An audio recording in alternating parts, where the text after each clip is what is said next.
everybody. Today we are going to finish The Birthday Ball by Lois Lowry. We have just a few chapters left, so let's get started with chapter 16, titled The Banquet. The banquet tables had been set with the finest of the castle's engraved silver flatware and hand-painted china. Masses of flowers had been arranged in crystal vases placed at intervals along the length of each table. Footmen in full uniform stood at attention around the walls, waiting to attend the guests, and serving maids in freshly starched aprons scurried in and out, carrying plates of butter and celery and baskets of fresh-baked breads of all sorts.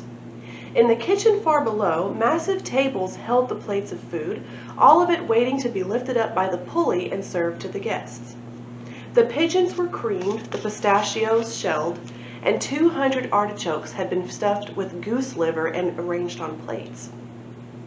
In the corridor, the 3 singing serving girls, exempted from serving duties, were rehearsing their song. They had spent the entire previous night perfecting the rhymes and practicing the harmonies. "Tonight's the night of the birthday ball," they sang. Well, I should sing this part. "Dinner first in the banquet hall," they sang next. "Banquet hall, banquet hall, banquet hall." Here their voices divided into a complex harmony and formed a chorus. "Gifts and fun for one and all, birthday ball, birthday ball, birthday ball." The elderly serving boy hobbled past them, carrying a fresh case of sardines. "That blasted cat's gone and had kittens, more mouths to feed," he muttered irritably. "Why don't you make up a song about that?" He glared at the serving girls in their pinafores. "Plenty of words to rhyme with cat, I'd say. Brat and fat and drat for a few," he continued on his way, muttering. From the bell tower, suddenly, the sound of the carillon began. Usually it played only the number of the hours, but now it rang a melody to signal the start of the event. The villagers, bathed and dressed in their best, had all been waiting at the gate at the castle grounds for the signal. Now they pushed the gate open and flooded through, the children skipping happily, the older village folk, many of them wearing unaccustomed shoes trying to walk with dignity and purpose. From their 3 encampments on the ground, the visiting suitors emerged from their tents. Duke Desmond wore a one-piece, form-fitting green outfit, stretched across his pudgy belly and outlining his legs down to the ankles. On his feet, he wore pointed green suede shoes with slippery soles that would help him to glide on the dance floor. He had practiced the waltz again and again back in his own domain, and had created his own version of the dance, using dips and twirls that made his thick cord of hair fly back and forth. Now, as he walked in a stately fashion toward the castle, surrounded by his courtiers, he did a little hop here and there, holding his arms out, pretending the princess was already encircled in them. He murmured sweet nothings under his breath in preparation, and blew some spit-laden air kisses, not easy to do around his protruding teeth, relishing the thought that very soon his saliva would be decorating her lovely pink neck. That's gross. The splashers scurried ahead of him, rushing to flutter their hands in the castle bird baths, and behind him came the bearer of the butterfly, carrying the elaborate bamboo cage that housed his gift to the king. At the same time, from another direction, completely surrounded by mirror-bearers walking sideways in the prescribed manner, Prince Percival began strolling toward the castle entrance. He was dressed entirely in black, and had enhanced his eyelashes with jet-black mascara and added a little metallic gray shadow above, on the lids. He was practicing his own dance steps, pointing his toes and wiggling his slim hips in a kind of tango. He turned from left to right, admiring himself in the mirrors as he did, stopping occasionally to check his makeup, for in addition to the mascara and eyeshadow, he had applied some blush, or to adjust his mustache. Frequently he ordered another whisking of his shoulders by the valet, who trotted immediately behind him carrying the dandruff brushes. There he is, dancing away. Wow, can you just imagine these 2 guys dancing around acting like this? Hilarious. Oh, and then here is Prince Percival. Yep. He carried his gift in his own back pocket, adjusting it now and then with the mirrors revealed that it was causing an unsightly bulge. Behind his group, though unseen, a large swarm of bees was following in a slow-moving, purposeful cloud. The ringing of the carillon, which continued playing birthday music, masked the deep, buzzing hum. Finally, the conjoint counts, wearing a red plaid suit that had finally agreed grudgingly upon, lurched forward from their encampment.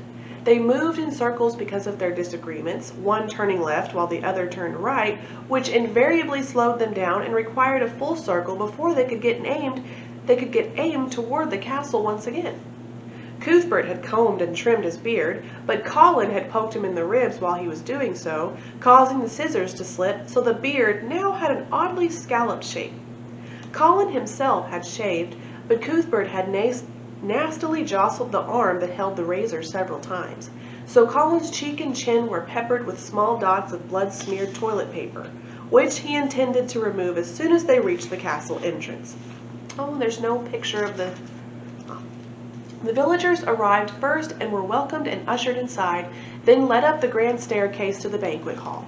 Their eyes were wide at the magnificence of the marble floors, the fine tapestries on the walls, and most of all, when the banquet hall doors were pulled open, at the huge tables set with embroidered cloths and decorated with flowers, candles, and plates that hinted at the food yet to be served.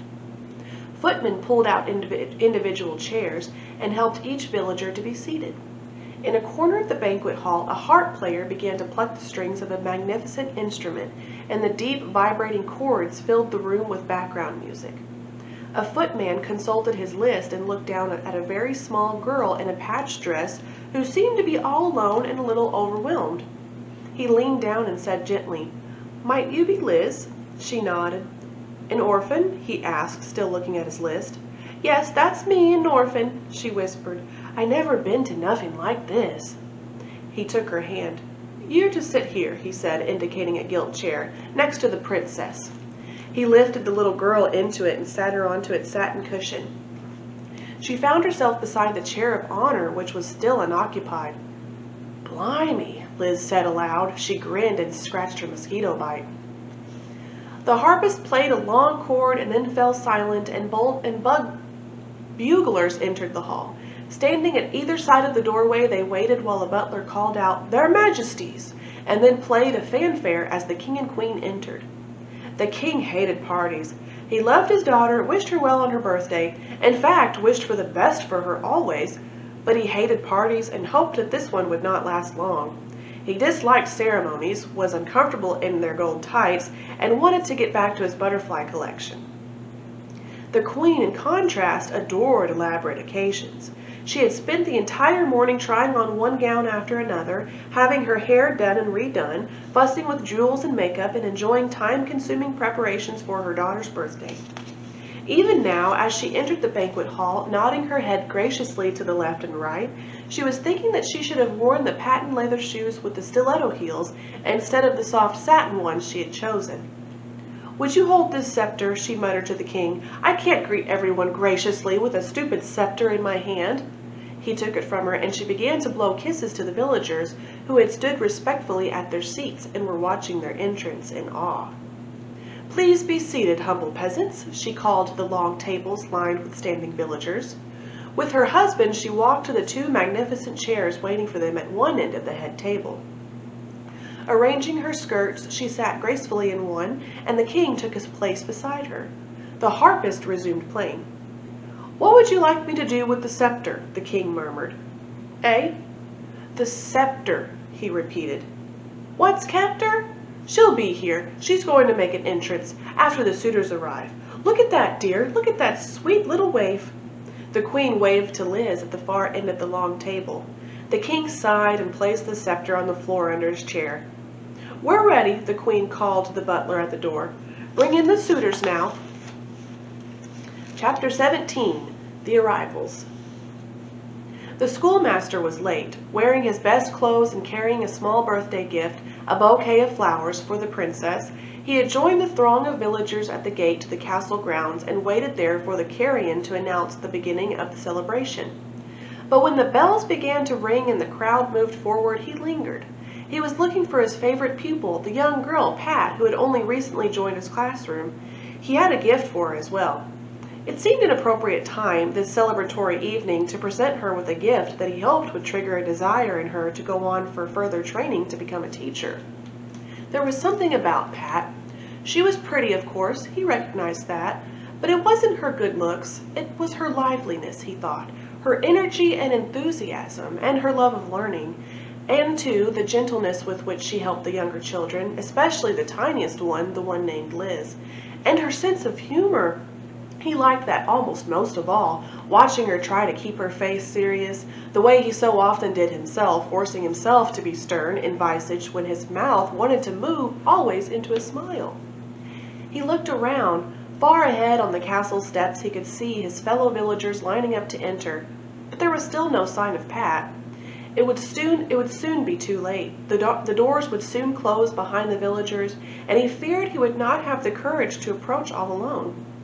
He could see, too, 3 odd processions of foreigners approaching from different directions.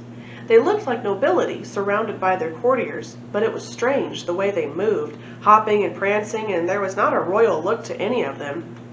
She was not coming, he thought miserably. She had decided against coming.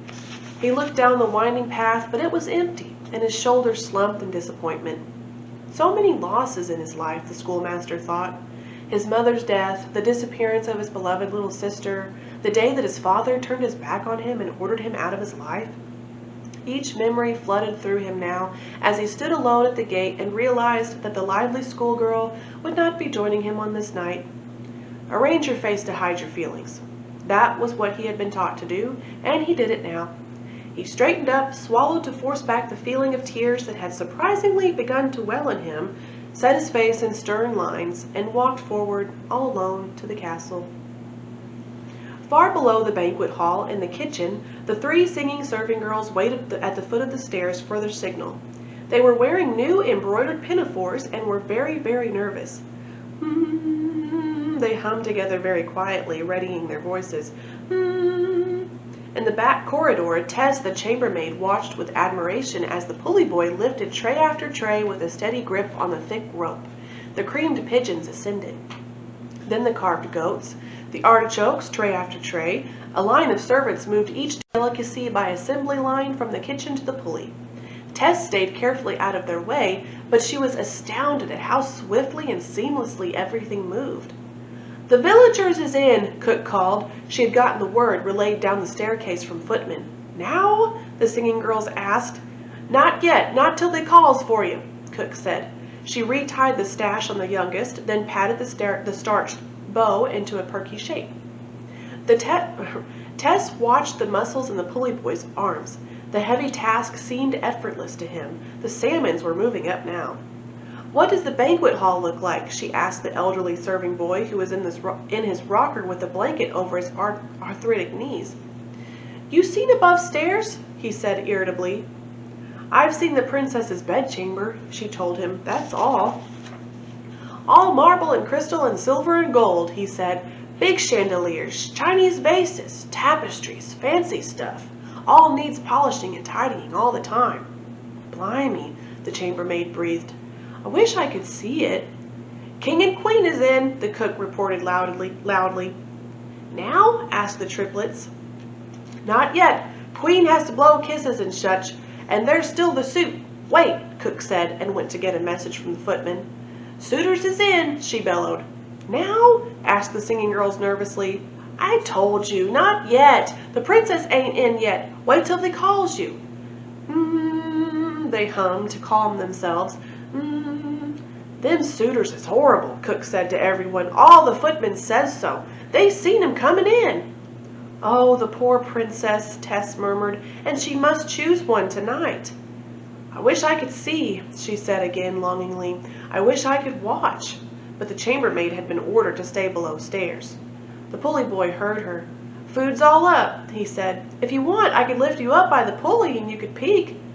"By the pulley?" she asked in astonishment. He grinned. "Sure, I did it for my brother once, just playing around. Got him all the way up, no problem. You don't weigh no more than him, no more than a roast goat. I'm strong."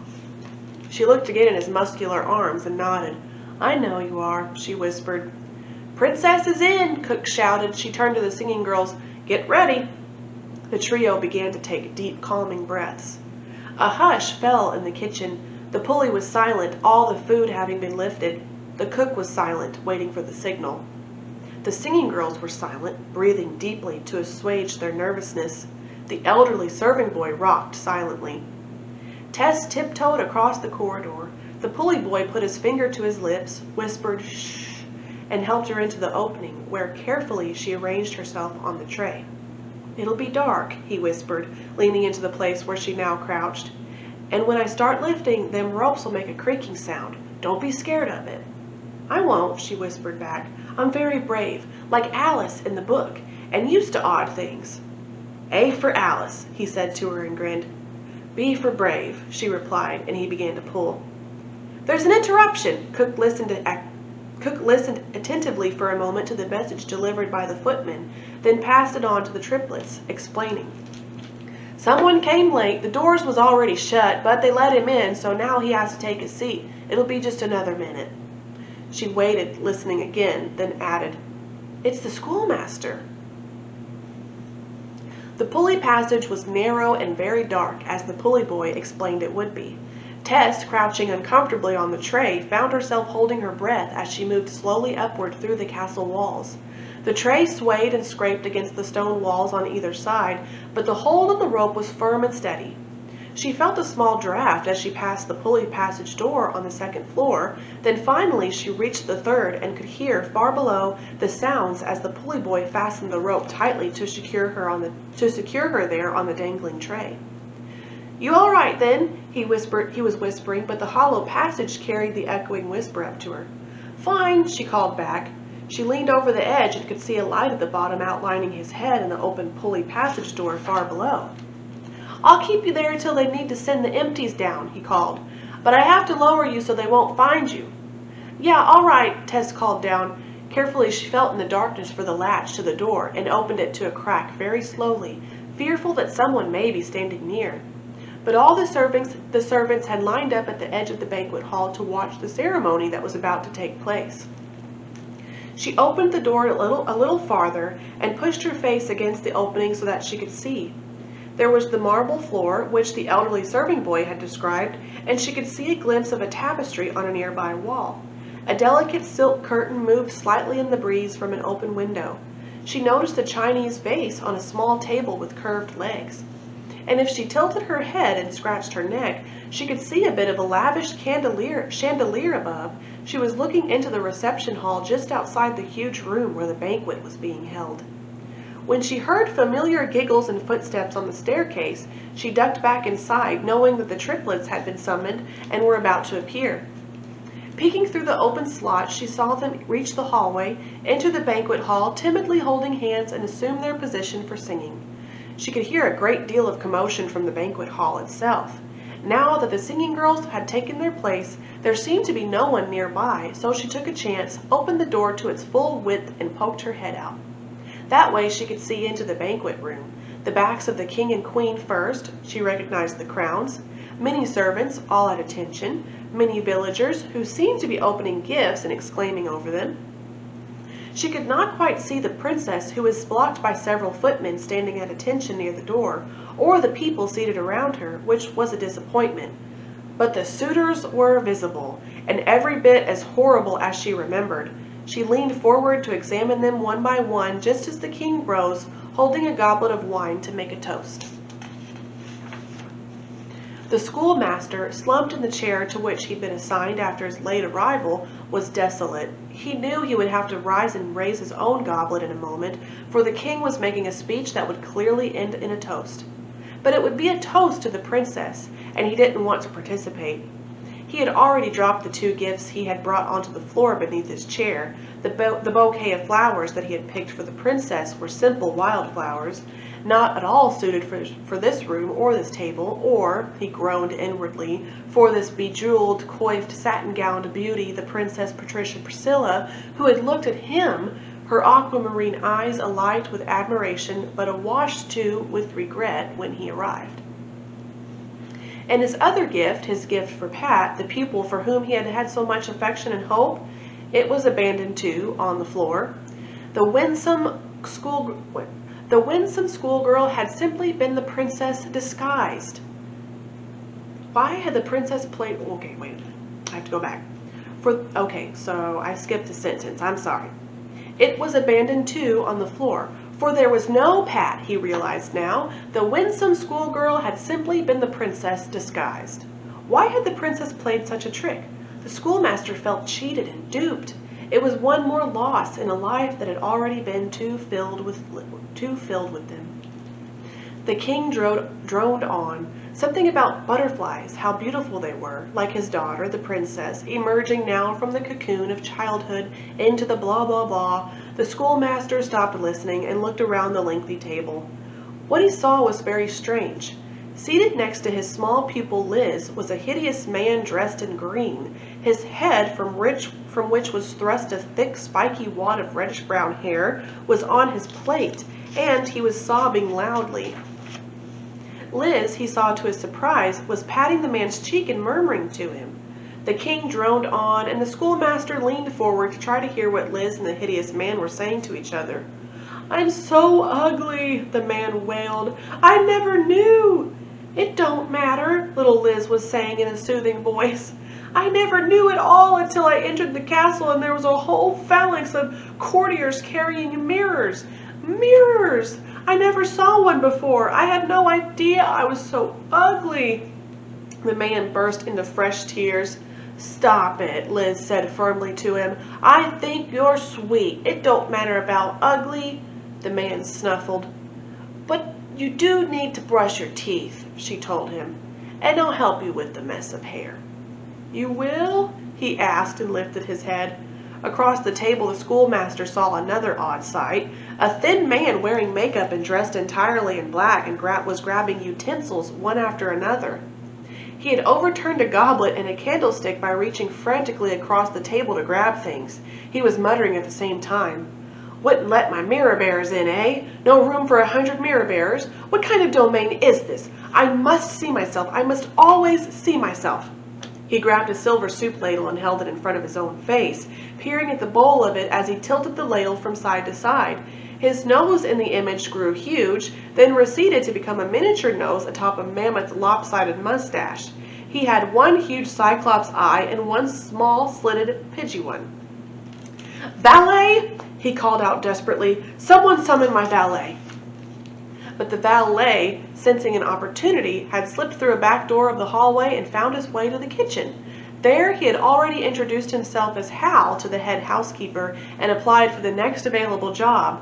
The man in black, while the schoolmaster watched, threw the silver ladle to the floor. From his seat he leaned forward across the table, squinting and mumbling and trying to see his own image in the base of a many-tiered silver candelabra.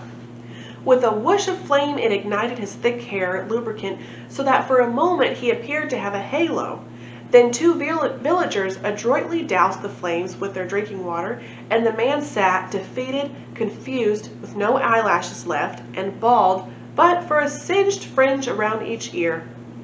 "I need my valet," he announced piteously. "I need to have my dandruff whisked."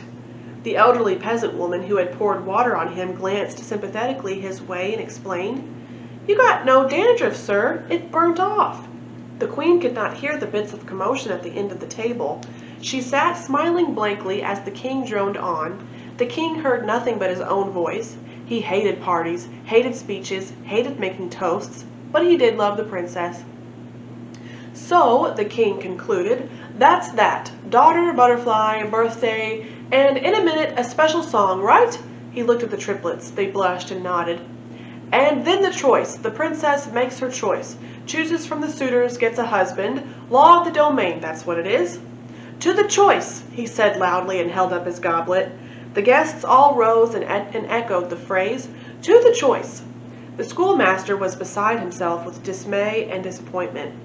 He rose to his feet out of respect for the king, but he could not bring himself to repeat the words of the toast. Standing silently as the guests raised their glass to honor the occasion, he glanced at the young woman he had known for such a short and hopeful time as Pat. He wondered whether she felt a disdain for his stupidity, a smugness that he had been so easily fooled. But to his surprise, he could see that the princess was terribly sad. The king nodded to the trio of serving maids, and they curtsied together and began their song. Okay, I'm going to pause right there for a second so that I can take a sip of water really quick. Tess, from her place on the pulley tray, could not see much, but she heard everything. She had listened with a smile to the king's loving words about his daughter, but her face fell when he mentioned the choice and made the toast. How could her beloved princess choose among the 3 or 4 if the conjoint counts were considered 2 equally repulsive suitors? Tess had heard the Duke sobbing and the orphan's words of comfort. She had glimpsed a tiny bit of the flustered excitement when the prince caught fire. But she could see the conjoint counts. They were seated in a specially built double chair not far from the queen, just out of the chambermaid's range of vision. She began to hear them mutter, though, when the serving girls began their song. "What are they, twins like us?" Colin poked his brother and pointed to the serving girls. Cuthbert poked back. "Quit it!" He leaned forward to get a better view. "No, not twins. There's 3 of them." "Are they joint?" Colin asked. "No, holding hands. We can sing as good as that, I bet. We're joint." "Shh!" The villagers held their fingers to their mouths. "We want to hear the song." The counts both put their tongue between their lips in order to make their usual rude noise, but they forgot to. Their attention was caught by the trio, who had begun their song. "Tonight's the night of the birthday ball," they sang. "Ball," said Count Colin aloud. He wasn't saying it to be rude. He was singing the word along with the girls. "Dinner first in the banquet hall," they sang next. "Hall," sang Colin and Cuthbert together. "Banquet hall, banquet hall, banquet hall." "We can't do that part because we only got 2 of us, blast it all," Colin muttered to his brother. The girls now performed a special chorus they had rehearsed to go between each verse. It had no words, just a lyrical melody they hummed in harmony. Count Colin elbowed his brother. "Bum," he sang and raised an eyebrow naughtily. "Don't," Count Cuthbert said. "Bum is rude." "But is rude too. Stop it. Sing right." They were both silent for a moment, but one of the triplets glanced over at them and grinned, so the conjoint counts began to sing. They sang in harmony, 1 tenor, 1 bass. The 3 girls felt their way into the same harmony, and they completed the song together. The audience applauded. The 3 girls curtsied, and the counts lumbered awkwardly to their feet and bowed side by side. "Now," said the king when the applause subsided, "the gifts from the suitors and the choice." Chapter 18, The Choice. "Wipe your nose," the orphan instructed. They had announced the Duke of Dyspepsia first. Obediently, he took the napkin the little girl had handed him and wiped his streaming eyes and nose. "Hold my hand," he implored. Gently she placed her small hand in his, and he stood. He had entirely forgotten the speech he had intended to make. Something about how the princess would be lucky to have him? Had that really been what he had planned to say? "I'm Duke Desmond," he said, and sniffed back fresh tears. The little girl squeezed his hand. "Duke of Dyspepsia," he added. "Ugliest man in the world," he wailed. Liz stood up. "Is not," she said loudly. "He only needs somebody to take care of him and make him brush his teeth every single day. He's nice, and he brung a nice gift too." "Show it," she told the weeping Duke. He wiped his eyes again, leaned down, and lifted the small bamboo cage that he had placed under his chair. The guests leaned forward in their seats, trying to see what might be inside the cage. "I can't hear a word he's saying," the queen said irritably. "What's that he's holding?" "Shh," the king said. "It's a cage of some sort." "Tell me about it," Liz whispered to the Duke. "Speak up nice and loud." So the Duke, choking back tears, for he could not stop thinking about how ugly he felt, explained how he had sent searchers for the rarest of butterflies as a gift to the king in exchange for the hand of his daughter. "And this one came from Africa," he said. "I forget how to say its name. Something. Caraxes acriotes?" The king was on his feet. "That's it," the Duke replied. "Look!" He lifted the small golden latch and opened the door of the bamboo cage. An amber-colored butterfly with black decorations on its wings fluttered free. "Blimey, it's beautiful," the little girl said. "And look it go!" The rare butterfly, the most powerful flyer in the Congo, swooped the length of the huge head table, circled the head of the amazed king, lifted itself into a long upward glide, and disappeared through the open window. "That was something to see," Liz exclaimed, clapping her hands. She's so sweet. The king, his mouth open, sat back down slowly. "It's gone," he said. Duke Desmond, still holding Liz's hand, sat down as well. "Yes," he said. "Free." The queen tapped her crystal water glass with a silver knife to order quiet. She had not understood much of what had just occurred. "Next," she called. The thin, bald man in black stood up slowly. "I am Percival," he said, "Prince of Pustula." He picked up a butter knife, held it in front of his face, and examined what he saw. No mustache, no hair. He felt destroyed. "I brought a gift," he announced, "but it is useless now." He reached into his back pocket, removed the small silver box, and tossed it toward the place where the princess sat. "Here," he said contemptuously. "Do what you want with it. I am so out of here." Then he stalked from the room, and they could all hear his footsteps as he descended the staircase. Curiously, the princess reached for the container. She opened its lid, looked in, chuckled, and removed the gift. It was a pair of mirrored glasses, the frames encrusted with diamonds. She reached across the table and handed them to the orphan. "Try them on," she suggested. "They might be fun." Liz unfolded the glasses and balanced them over her ears and nose. She giggled. "Everything's dark," she said, "but I can see you," she added, turning to the Duke. He looked at her, saw himself reflected, and burst into tears again. "You stop that right now," Liz said. "You just get used to it, 'cause I'm going to put these spectacles on every day, and you can see your teeth getting better every day, better even if you start brushing regular." "Every day?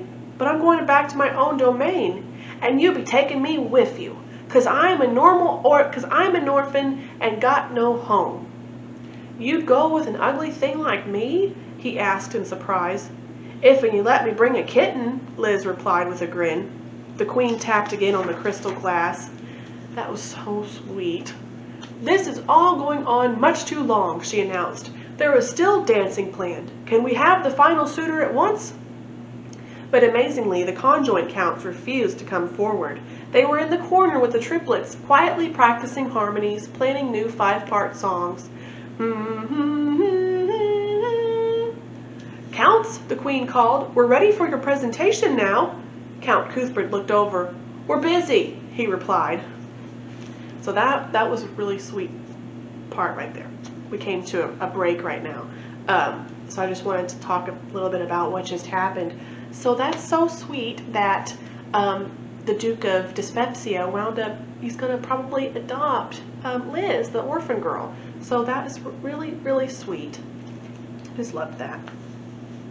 "Father, mother, villagers," the princess, who had been seated and silent, rose from her chair. Everyone turned toward her end of the table.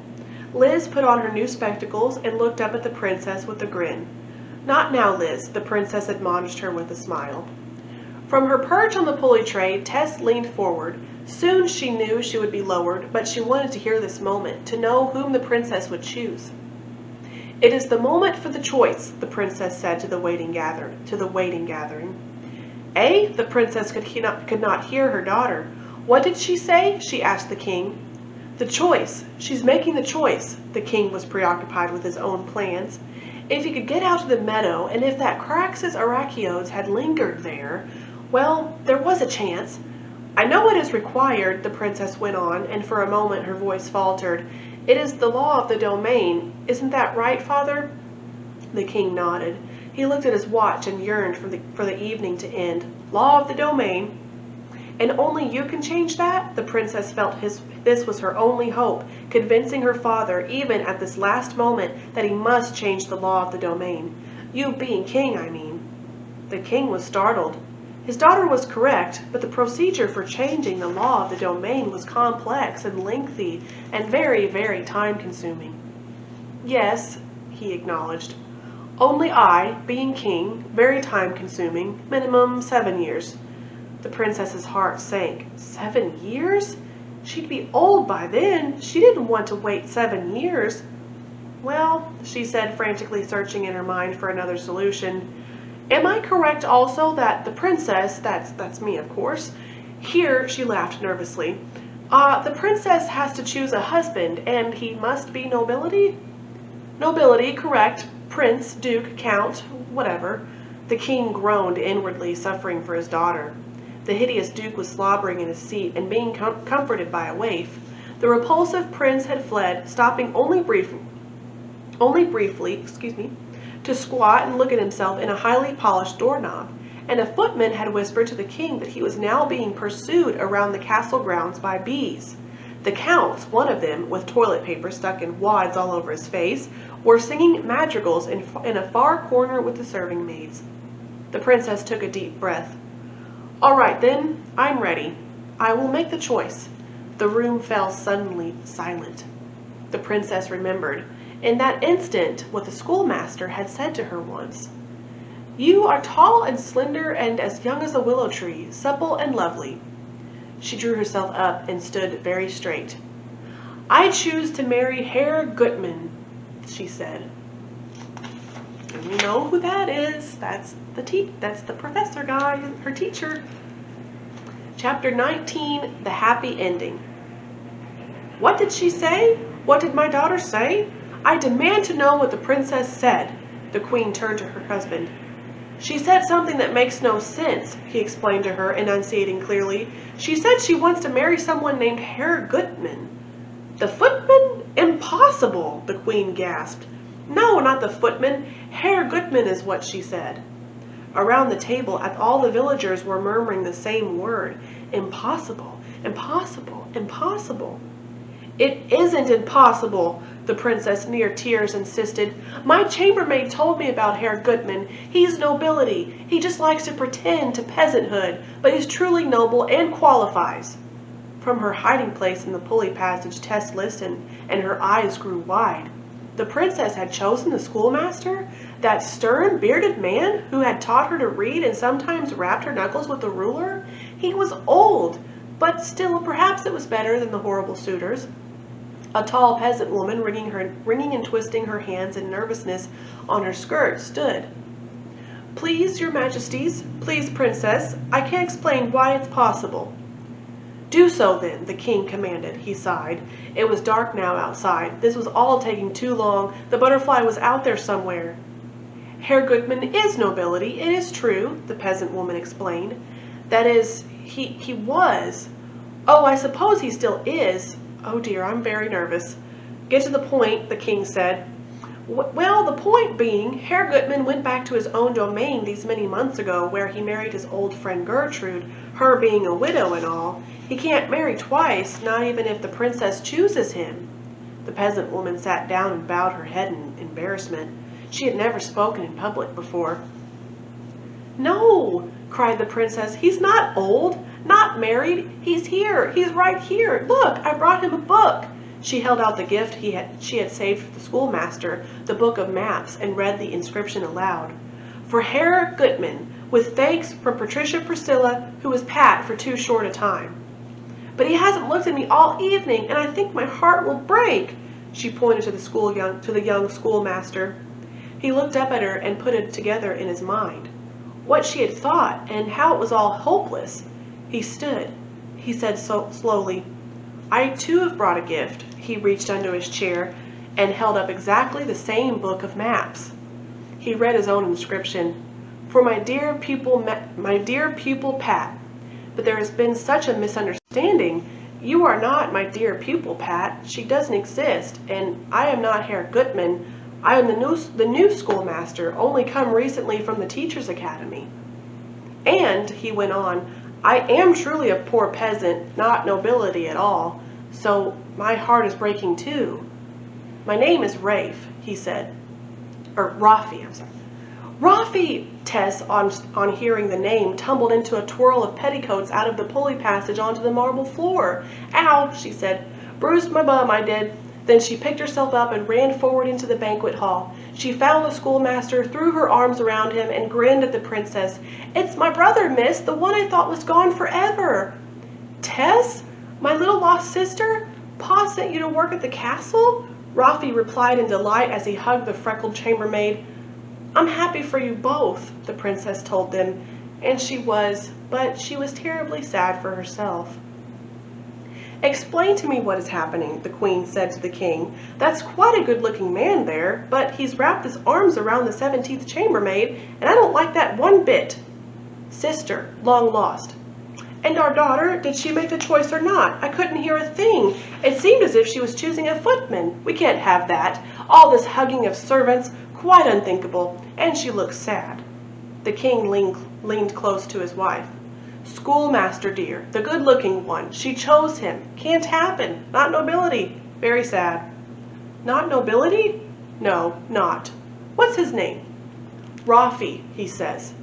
Treef? That's a terrible name. Rafi, the king said loudly. Rafi, the queen called. Rafi, pay attention here. Disentangle yourself from the chambermaid. I'm summoning you. Come forward. She made a summoning gesture with her hand toward the schoolmaster. You must obey when she summons, Tess whispered to her brother. She pushed him forward. The queen had lifted her skirts and was looking around the floor by her feet. Where's my stupid scepter? She asked. You always put things where I can't find them. The king crouched by his chair, searched the carpet, and found the jeweled scepter where it had rolled near the feet of a peasant. Here, he said, and gave it to the queen. Kneel, Rafi, the queen commanded. Then she called to her daughter. You come up here and watch, dear. I hate seeing you so sad. The princess gathered her skirts and came to stand beside her parents. The schoolmaster, brow furrowed, was kneeling there obediently. I'm going to make you nobility, the queen explained, but you need more of a name. Rafi is very peasanty. You need to be Rafi the... Any ideas? The queen asked the entire gathering. It has to start with an R. The little orphan who was just learning to read made the sound to herself, thinking hard. Rafi the ridiculous? No, I don't think so, she giggled. Repellent? Suggested Duke Desmond. No, that's me, he grinned down at Liz. Redoubtable? Proposed the king. No, not good. The chambermaid came forward. Please, miss, she said to the princess with a curtsy. Do you want to be nobility too, Tess? The princess asked sympathetically. Mother, could you possibly... Oh, no, miss, not at all. The freckled face had turned pink. 'Cause the pulley boy, he ain't nobility, and... What then? The princess worried that it was a long time for the schoolmaster to be balanced on his knee, and he might be uncomfortable. I wanted to say remarkable. That's what he is, my brother. Always was. The princess smiled and said it loudly to her mother. Remarkable. So the queen touched the scepter to the schoolmaster's shoulders, one after the other, and named him as a knight. Sir Rafi the Remarkable. Rise. He rose, newly knighted. There, Sir Rafi, the queen said. Now you are nobility. That was easy. Let's forget dinner. Let the dancing begin.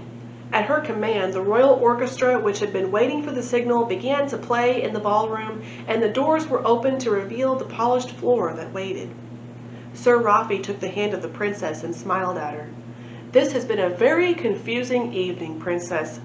Please call me Pat, she told him. I loved being Pat. Very well, Pat, but I am still a bit mystified. You seem to have chosen me. Chosen me for what? The princess laughed. First of all, to help me become a teacher, of course. She took his hand and led him onto the ballroom floor. After that, well, we'll see. She waited, listening to the music, for him to place her arm around her waist. He stood there embarrassed. I don't know how to dance, he confessed, blushing. Ah, she replied in delight and reached out her arms to show him how to arrange his. My first teaching assignment. The happy end. That was the end. Oh, that was a very, very heartwarming story. I hope that you guys enjoyed the birthday ball. I hope that you picked up on some of the lessons that we've learned from this story. So basically, we've learned that, you know, looks aren't everything. Your title isn't everything. You know, to be a good person, to just generally be somebody who people look up to and respect, you know, sometimes it doesn't matter what title you have, or if you're a peasant, or if you're nobility, or whatever. You know, it doesn't have to always do with your how much money you have, and how noble you are, and things like that. So, however, being noble though is a very good internal trait to have, as far as being a good person, being noble in that way, you know, helping others. But you know, of course, the term nobility, being noble in this story is being wealthy, being, you know, somebody who gets invited to lavish parties that the royal family puts on and other members of nobility come to. But I thought it was really cool that the queen knighted Princess Patricia Priscilla's teacher, you know, Rafi, who we thought was Herr Goodman, but thought it was really cool that she knighted Rafi so that they could, you know, hopefully get married in the future.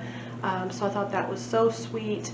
And of course, the orphan girl Liz, she has a father now. She's going to go home with Duke of Dyspepsia. So hopefully he'll have a friend and be able to raise her. So that'll be really sweet. And I hope that what was his name? The Prince of Pustula. I hope that he stops being so vain, stops worrying so much about his appearance, hopefully. And then we have the conjoint counts. They've found friends in the triplets, so hopefully, you know, maybe they're all friends now, and they can feel like there's people who appreciate them for their singing, you know, and then they're actually pretty funny, nice guys too. So like I said, again, your looks don't have to do with everything.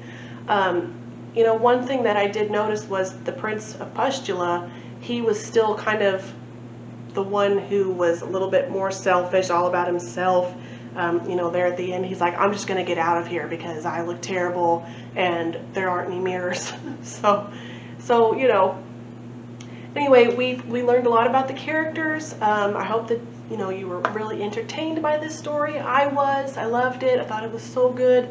So next Friday, I will pick another book for us to read.